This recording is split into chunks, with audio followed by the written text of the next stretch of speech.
হলে আমি কি নিয়ে যাব? কয়টা কথা? এক নাম্বার কি, আমি দুনিয়াতে কেন আসলাম, দুনিয়াতে আমি কি করতেছি, 2 নাম্বার। 3 নাম্বার হচ্ছে আমি যেখান থেকে এসেছি সেখানে যাব, কি নিয়ে যাব। এই কথা চিন্তা করলে আমাদের দ্বারা কোনো অহংকার হওয়া সম্ভব? যারা মদ পান করে তারা কি আর মদ পান করবে? নেশাদ্রব্য ব্যক্তি নেশাদ্রব্য পান করবে? নেশাগ্রস্ত ব্যক্তিদেরকে নিয়ে আজকে আলোচনা করতে চেয়েছিলাম। আল্লাহ পাক রব্বুল আলামিন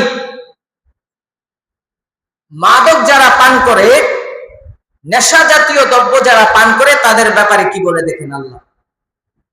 ইয়া আইয়ুহাল্লাযীনা আমানু ইন্নামাল খামরু ওয়াল মাইসির ওয়াল আনসাব ওয়াল আজলামু রিজসুম মিন আমালিশ শাইতান ফাজতানিবুহু লাআল্লাকুম তুফলিহুন।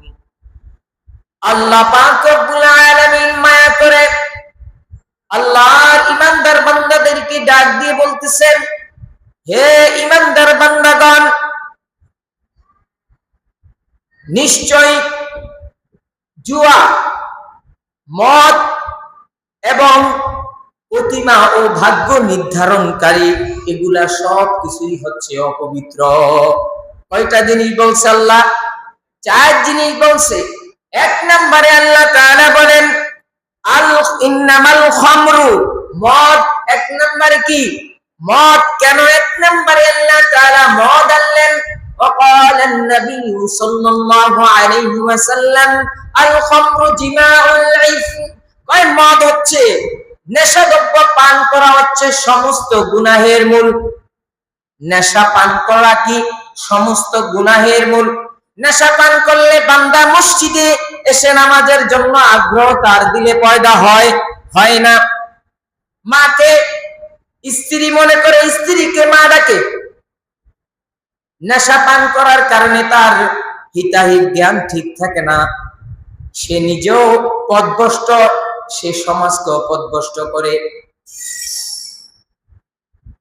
আল্লাহ পাক রব্বুল আলামিন এর জন্য বলতেছে, ইয়া আইয়ুহাল্লাযীনা আমানু, হে ঈমানদারগণ, ইন্নামাল খামরু ওয়াল মাইসিরু, মদ, জুয়া, প্রতিমা অর্থে মুক্তি ও ভাগ্য পরিবর্তনের তীর, যে ভাগ্য নির্ধারণ করে যে ভবিষ্যতে কি হবে, এই সব কিছু হচ্ছে অপবিত্র এবং এগুলা শয়তানের কর্ম।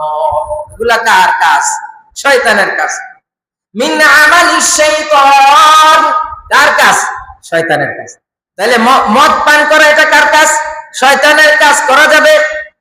এবং মদের সাথে সম্পৃক্ত যা যা আছে, ইয়াবা, গাঁজা, ফেন্সিডিল, ট্যাবলেট, আর কি আরো কিছু কিছু আছে, আছে না? আল্লাহ, এই সবগুলি নেশাদ্রব্য জাতীয় খাবার। এই নেশার কারণে দেশের মধ্যে অপকর্মগুলি হচ্ছে, ধর্ষণ বেড়ে যাচ্ছে। যারা নেশাগ্রস্ত ব্যক্তি তাদের দ্বারাই কি হয়? ধর্ষণ হয়, ধর্ষিত হয় নারীরা। আল্লাহ তাআলা শয়তানের কাজের মধ্য থেকে সর্বপ্রথম কাজ কোনটাকে বলেছে? নেশা পান করাকে, মদ পান করাকে শয়তানের কাজ হিসাবে আল্লাহ তাআলা প্রথমে আনছে। ঈমানদারদেরকে উদ্দেশ্য করে আল্লাহ বলে ইন্নামাল খামরু ওয়াল মাইসির, মদ। দ্বিতীয় নম্বরে হচ্ছে জুয়া, কারণ জুয়া মানুষকে কোটি টাকার থেকে ফকিন্নি বানায় দেয়। দেখি দেয় না? বলে জুয়া এমন এক জিনিস, সে নিজেও ধ্বংস হয়ে যায়, তার স্ত্রী, সন্তান, পিতামাতা সবাইকে ধ্বংস করে দেয়।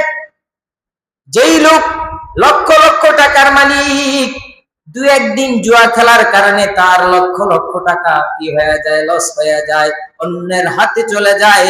সে যেই টাকাগুলি দিয়ে তার স্ত্রী, সন্তান, পিতামাতাদেরকে নিয়ে আনন্দে সময় কাটাতো, সুন্দর বাজার সদাই করে সেই স্ত্রী সন্তানদেরকে নিয়ে খেয়ে খেয়ে, স্ত্রীও নামাজ পড়তো, সেও নামাজ পড়তো, সন্তানরা মাদ্রাসায় পড়তো, সুন্দর করে নামাজ আদায় করে কোথায় জান্নাতবাসী হওয়ার কথা ছিল। আর তারা নাকি এই জুয়ার মাধ্যমে টাকাগুলি অন্যের হাতে দিয়ে আজ সে শূন্য, স্ত্রীর সাথেও তার ঝামেলা, সন্তানও তাকে দেখতে পারে না, সে নিজেও ক্ষতিগ্রস্ত, তার ফ্যামিলির সবাই ক্ষতিগ্রস্ত, ঠিক না? ওয়াল আনসাবু ওয়াল আজলাম।